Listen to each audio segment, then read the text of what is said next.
Maka pada saat itu perlu digarisbawahi teman-teman, bahwasanya Khadijah radhiyallahu anha ini walaupun pada saat itu berumur 40 tahun tapi terkenal sekali dengan kecantikannya. Dan ini mungkin sudah menjadi sesuatu yang fitrah ya.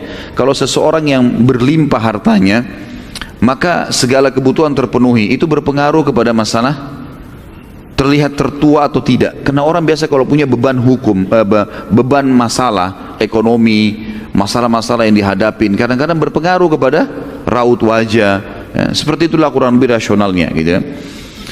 Maka Khadijah terkenal sekali dengan kecantikannya dan selalu dilamar oleh banyak orang Mekah walaupun beliau sudah menjadi janda pada saat itu. Dan orang-orang yang ditolak ini terkenal, si fulan melamar Khadijah, ditolak, tersebar beritanya. Khadijah nolak, tidak mau, karena punya kecantikan, punya kekayaan. Ini orang terkaya di Mekah. Baru pertama kali pada saat itu Khadijah yang meminta, meminta kepada Nabi SAW untuk menikahinya. Dan ini belum pernah terjadi. Khadijah selalu menolak lamaran orang gitu. Maka Khadijah berkata kepada Maisarah pada saat itu, setelah menceritakan, saya akan berbicara sesuatu nanti dengan orang yang akan menyambung lidah saya kepada Muhammad. Cuma bahasa begitulah kurang lebih. Jadi karena Maisarah seorang laki-laki, Khadijah tidak berbicara masalah pernikahan.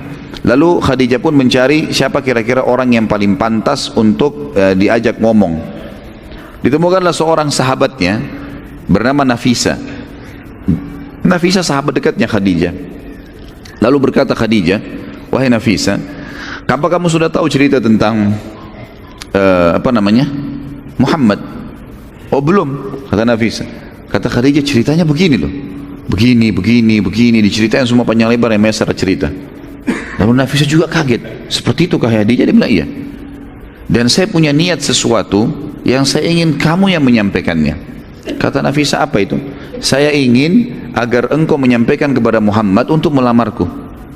Kata Nafisa, selama ini kau nolak tokoh-tokoh Mekah yang kaya raya, sekarang kau minta Muhammad untuk melamarmu.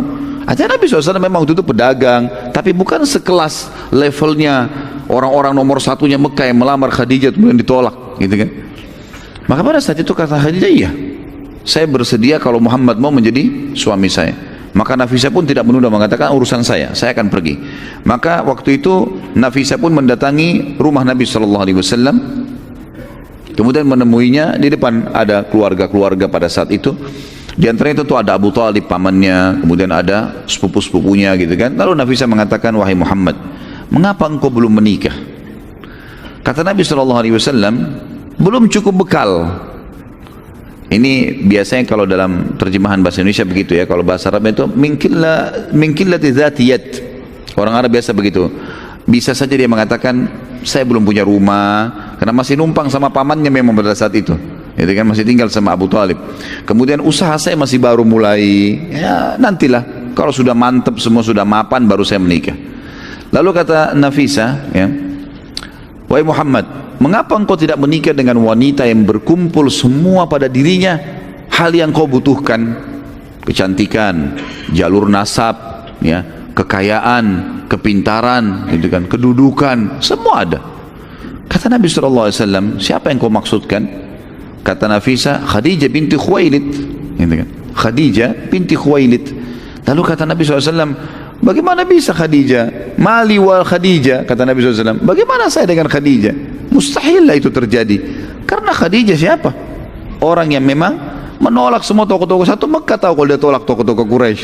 Lalu dia mau menikah dengan orang yang tadinya pengembala kambing, kemudian sekarang menjadi pengusaha kecil. Kata Nafisa, itu urusan saya. Yang penting kamu setuju dulu, gitu kan?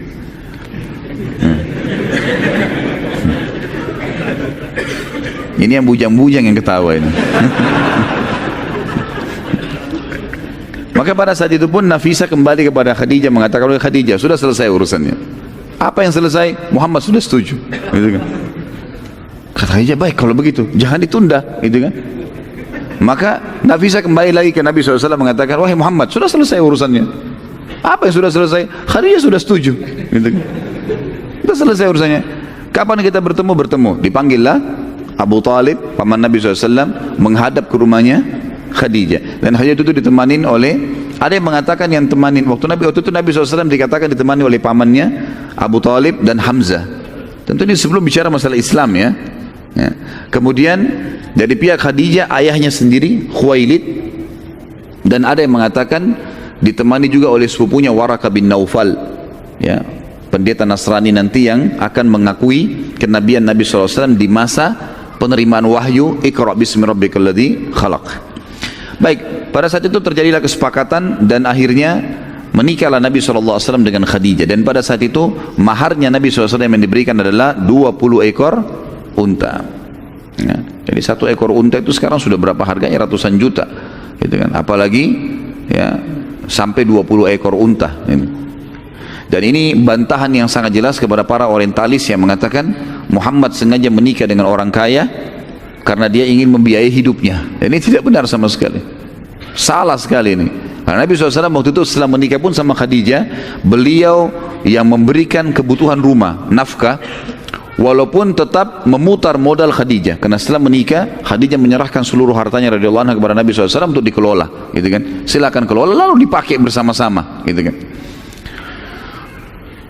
Nabi SAW pada saat itu, teman-teman sekalian, menikah dengan Khadijah tentunya itu berumur 25 tahun dan Khadijah 40 tahun. Dan ini juga sekaligus bantahan yang mengatakan bahwasanya Nabi Muhammad itu, kata orang-orang orientalis ya, dan ini dikembangkan oleh para orang-orang liberal sekarang, kalau Nabi SAW itu menikah lebih dari satu wanita sampai memiliki beberapa orang wanita, itu karena hawa nafsu.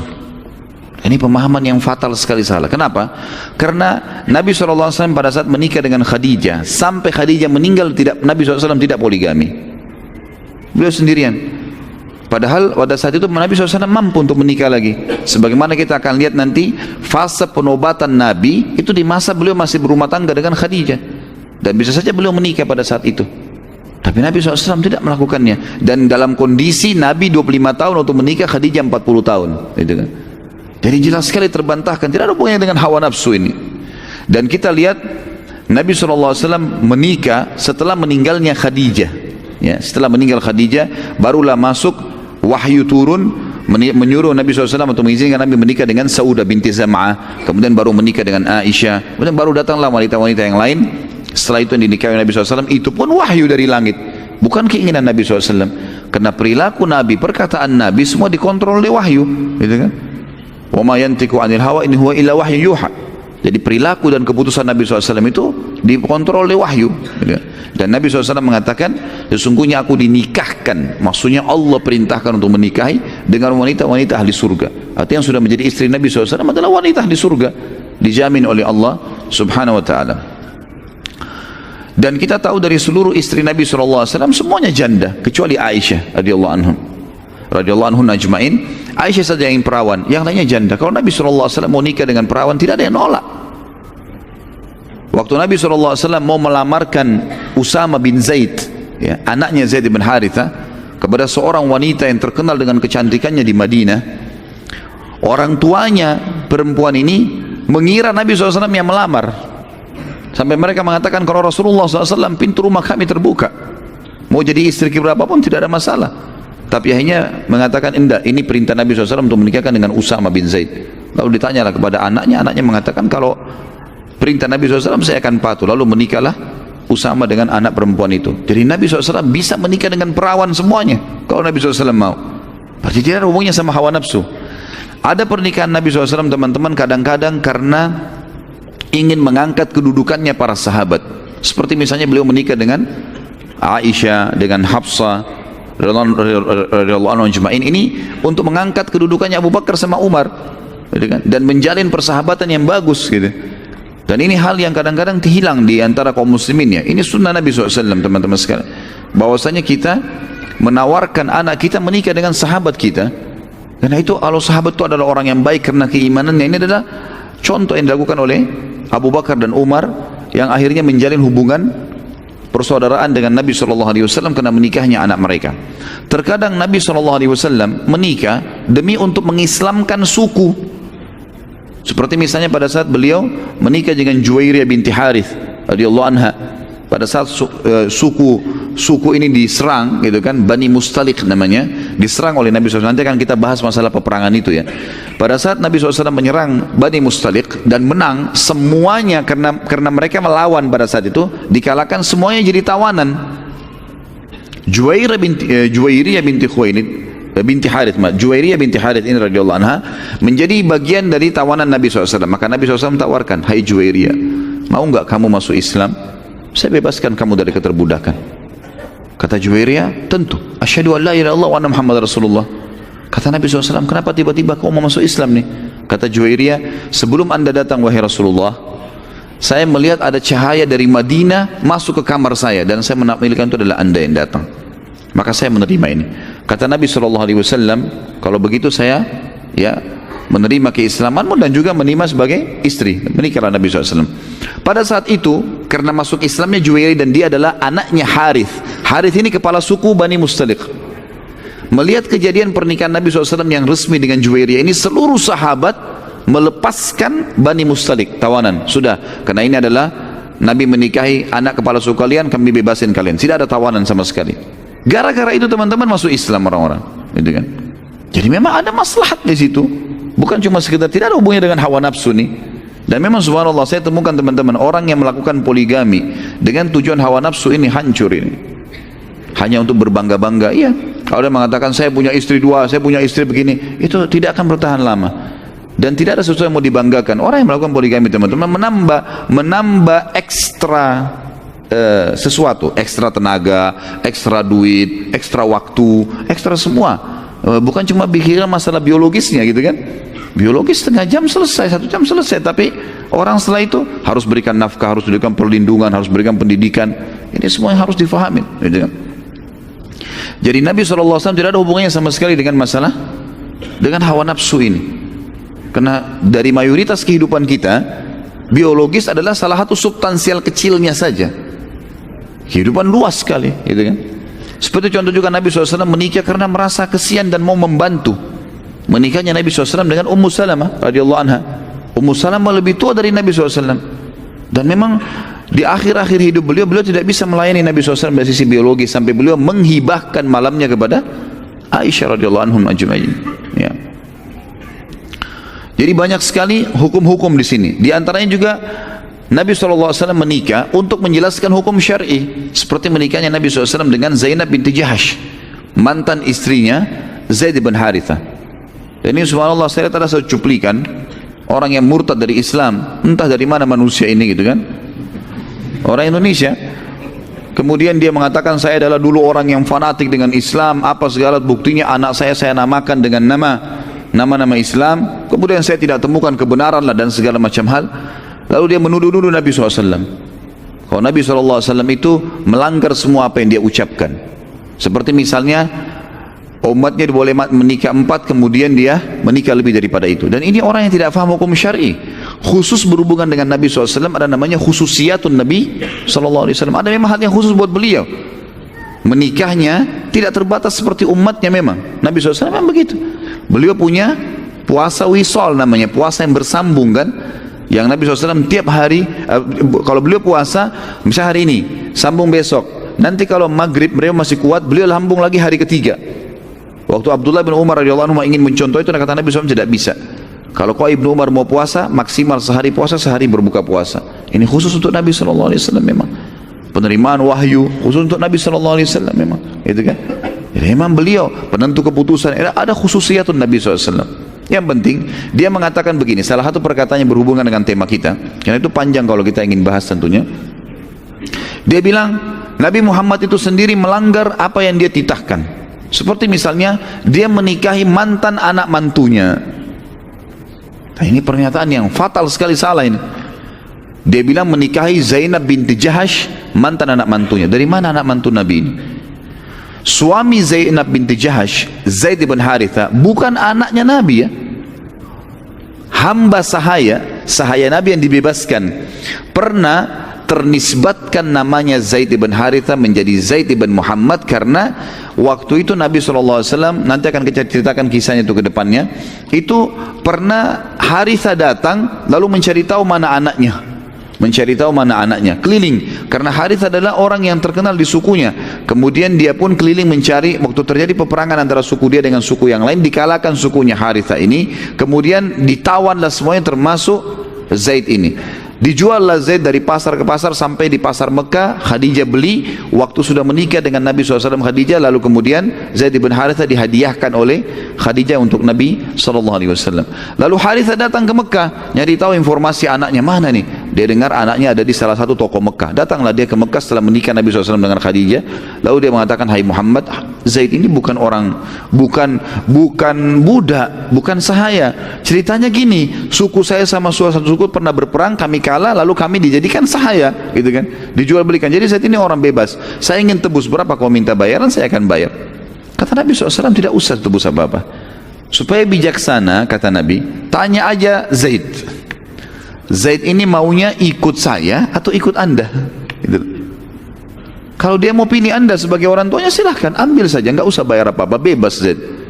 Kata Harithah, luar biasa ini, akhlak yang luar biasa. Dia bilang bijaksana sekali. Baiklah, saya temuin Zaid.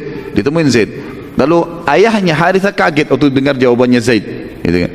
Maka kata Harithah, hai Zaid, kau tahu saya adalah ayahmu dan Muhammad orang yang sangat bijaksana. Kau akan bebas dari keterbudakan hanya dengan ikrar perkataan mulutmu mengatakan saya memilih ayahku. Kau akan bebas, kau akan pulang, kau jadi anak kepala suku, menjadi penggantiku nanti. Jadi seperti diri raja nanti. Apa kata Zaid? Saya tidak mungkin ayah memilih orang lain setelah Muhammad. Gak ada lagi. Orang ini mengalahkan ayah saya sudah. Gitu. Gak bisa, gitu kan? Maka yang terjadi, Harithah pun datang kepada Nabi SAW mengatakan, hai Muhammad, sungguh dia memilihmu, maka aku cuma titipkan supaya dia dijaga dengan baik. Nah semenjak itu namanya Zaid bin Harithah diganti menjadi Zaid bin Muhammad. Terkenal di Mekah pada saat itu diganti. Jadi kesannya kayak menjadi anak angkatnya Nabi, gitu kan? Sampai turun firman Allah yang melarang untuk menisbatkan Nabi, nama seseorang kepada Nabi, yang bunyinya a'udzubillahi maka Muhammadun aba ahadi min rijalikum walakin Rasulullah wa khataman nabiyyin. Muhammad bukanlah ayah seseorang di antara kalian, tapi dia adalah penutup para nabi dan rasul. Baru diubah kembali menjadi Zaid bin Harithah. Jadi Zaid bin Harithah ini bukan anaknya Nabi. Jelas ya? Nah, waktu Zaid bin Harithah mau menikah oleh Nabi SAW diisyaratkan, atau Zainab binti Jahash mau menikah. Ini masih ada hubungan kerabat dengan Nabi SAW. Wanita mulia di Mekah, orang yang punya kedudukan sangat tinggi, gitu kan? Zaid bin Harithah mantan budak. Waktu Zainab mengatakan, ya Rasulullah saya mau nikah, tunjukkan saya laki-laki yang baik. Kata Nabi SAW, menikah dengan Zaid. Zainab pertama berat, artinya masih ada secara kejiwaan, dia tokoh Mekah, terkenal dengan kedudukannya, lalu menikah dengan orang sembarangan, dalam bahasa tanda kutip di sini ya. Maka Nabi SAW mengatakan itu pilihan yang terbaik. Akhirnya Zainab pun menikah dengan Zaid. Berjalan waktu, ternyata kejiwaan Zainab terganggu. Jadi tetap saja dia mengatakan setelah itu, ya Rasulullah, saya setiap kali lihat Zaid, yang saya bayangkan sahayanya dulu. Saya jadi berat untuk itu. Selalu merasa kalau mau disentuh sama dia jadi masalah nih. Kejiwaan saya gimana? Kata Nabi SAW, sabarlah, bertakwa kepada Allah, gunakan keimanan, tapi berkecamuk terus, sampai akhirnya sering cekcok antara Zainab sama Zaid. Akhirnya terakhir Zaid pun dia menyampaikan kepada Nabi SAW, ya Rasulullah, kayaknya sudah tidak bisa dipertahankan. Baik, kalau tidak bisa dipertahankan, berpisahlah. Waktu berpisah, Allah SWT turunkan firman-Nya yang menekankan kalau kami setelah Zaid selesai dari urusannya dengan istrinya, kami menikahkan kaum Muhammad sama mantan istrinya, sama Zainab itu, agar jelas bagi orang-orang beriman ya, kalau mantan istrinya anak angkat atau orang yang numpang di rumah itu bukan mahram. Hukum syar'i di sini, ya kan?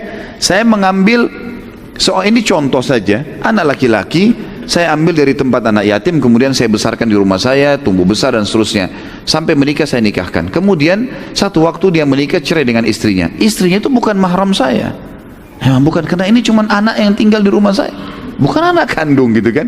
Jadi ada hukum syar'i. Sama dengan istri paman.